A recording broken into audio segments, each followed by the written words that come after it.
है सुन खोल कान ले, आयु बात 25 मई को वोट डाल दे, आयु बात 25 मई को वोट डाल दे।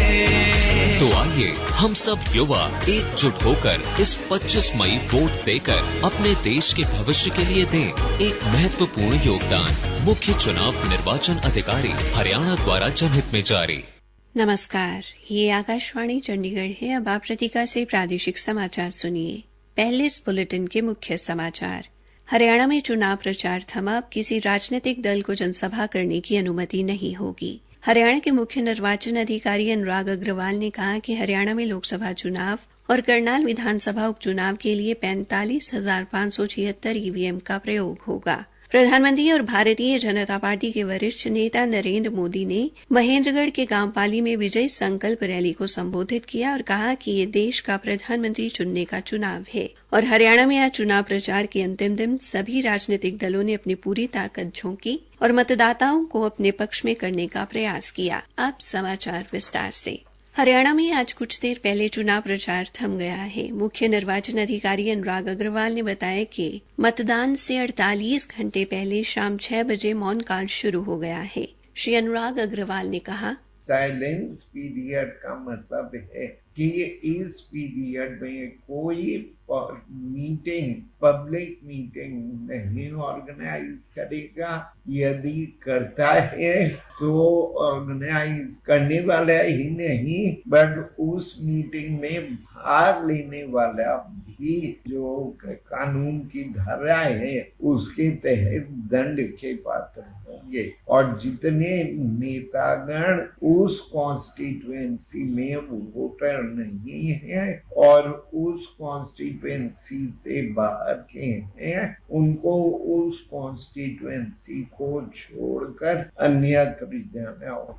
श्री अग्रवाल ने कहा कि अब उम्मीदवारों या राजनीतिक दलों द्वारा कोई भी जनसभा करने और किसी जगह इकट्ठे होने और लाउड स्पीकर के प्रयोग पर पाबंदी रहेगी। मतदान 25 मई को होगा और परिणाम 4 जून को घोषित किए जाएंगे। हरियाणा के मुख्य निर्वाचन अधिकारी अनुराग अग्रवाल ने कहा कि हरियाणा में लोकसभा चुनाव तथा करनाल के विधानसभा उपचुनाव के लिए कुल 45,576 इलेक्ट्रॉनिक वोटिंग मशीनों का प्रयोग किया जाएगा। उन्होंने कहा कि इनके साथ 24,039 कंट्रोल यूनिट तथा 26,040 वीवीपैट मशीनों का इस्तेमाल भी होगा। श्री अनुराग अग्रवाल ने बताया कि परसों मतदान के बाद इलेक्ट्रॉनिक वोटिंग मशीनों को स्ट्रांग रूम में रखवा दिया जाएगा। उन्होंने बताया, देखिए, हरियाणा में 90 विधानसभा सीट्स हैं और 91वीं जो करनाल विधानसभा का उपचुनाव होना है, तो 91 स्ट्रांग रूम्स बनाए हैं और इन स्ट्रांग रूम्स पर ही 25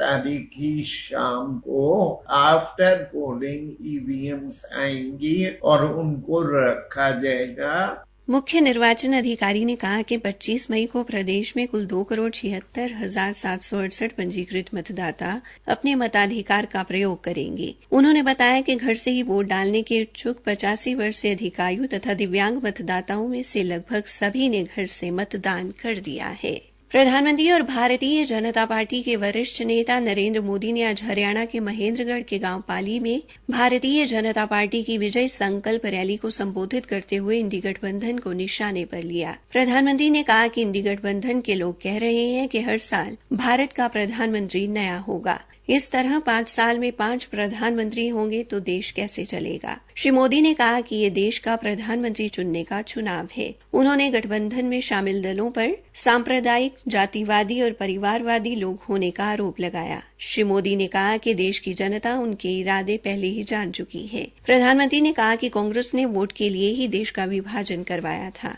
उन्होंने आरोप लगाया कि कांग्रेस और इंडी गठबंधन के लोग बाबा अम्बेडकर द्वारा अनुसूचित जाति, जनजाति और पिछड़ा वर्ग को दिया आरक्षण छीनकर एक समुदाय को देना चाहते हैं। श्री मोदी ने कहा कि कलाई बंगाल उच्च न्यायालय के फैसले से सब साफ हो गया है। उन्होंने दावा किया कि सभी को पता है कि गठबंधन की सरकार नहीं बन रही है। श्री राव तुलाराम को नमन करते हुए श्री मोदी ने हरियाणा और पंजाब में बिताए पलों और तब के साथियों को याद किया और कहा, मुझे राजनीति की बहुत सारी शिक्षा हरियाणा और पंजाब से मिली और ये मेरा सौभाग्य रहा, इस मिट्टी ने भी मुझे गढ़ा है।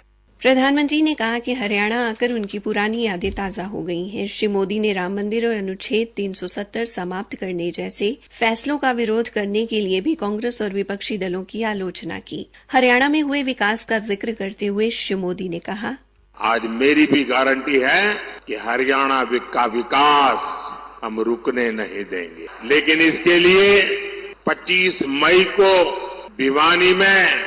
भिवानी और महेंद्रगढ़ से चौधरी धर्मवीर सिंह जी और गुरुग्राम से राव इंद्रजीत सिंह जी, मेरे इन दोनों साथियों को भारी बहुमत से विजयी बनाइए। श्री मोदी ने कहा कि इन उम्मीदवारों को पड़ा हर वोट मोदी के खाते में जाएगा। श्री मोदी ने अपने संबोधन से पहले सबको बुद्ध पूर्णिमा की बधाई भी दी। प्रादेशिक समाचार आकाशवाणी चंडीगढ़ से प्रसारित किए जा रहे हैं। हरियाणा में आज चुनाव प्रचार के अंतिम दिन सभी राजनीतिक दलों ने अपनी पूरी ताकत झोंक दी और मतदाताओं को अपने पक्ष में करने का प्रयास किया। करनाल से बीजेपी के लोकसभा प्रत्याशी मनोहर लाल ने करनाल और पानीपत में रोड शो निकाला और करनाल में मीडिया से बातचीत में विपक्ष पर जमकर निशाना साधा। उन्होंने कहा कि बीजेपी की सरकार में देश और प्रदेश हित में कई काम हुए हैं। श्री मनोहर लाल ने आम आदमी पार्टी के दिल्ली में कम पानी देने के आरोप को गलत बताया। उधर कांग्रेस प्रत्याशी दिव्यांशी बुद्धि राजा और उनके समर्थकों ने भी धुआंधार प्रचार किया। कांग्रेस द्वारा भारी गर्मी के बीच मुख्य बाजारों से रोड शो निकाला गया और लोगों से वोट देने की अपील की गई। उधर अंबाला शहर में हरियाणा के परिवहन राज्य मंत्री एवं बीजेपी नेता असीम गोयल ने पार्टी की लोकसभा प्रत्याशी बंतो कटारिया के समर्थन में घर घर जाकर प्रचार किया। श्रीमती बंतो कटारिया व असीम गोयल अंबिका देवी मंदिर से मुख्य बाजारों से होते हुए सैनी आश्रम तक गए और लोगों से वोट देने की अपील की।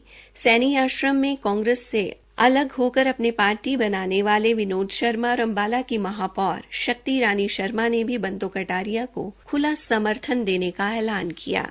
रक्षा मंत्री एवं बीजेपी के वरिष्ठ नेता राजनाथ सिंह ने कहा कि प्रधानमंत्री नरेंद्र मोदी के कुशल नेतृत्व में देश की दुनिया भर में अपनी अलग पहचान बनी है। भारत के प्रति दुनिया के लोगों की धारणा बदल गई है। संयुक्त राष्ट्र संघ के मंच पर अब भारत को गंभीरता पूर्वक सुना जाता है। रक्षा मंत्री ने आज पलवल विधानसभा के खादर क्षेत्र के गांव सोलड़ा में बीजेपी प्रत्याशी कृष्णपाल गुर्जर के समर्थन में जनसभा को संबोधित किया। रक्षा मंत्री ने कहा कि मोदी सरकार ने सेना को ताकतवर बनाने का काम किया है।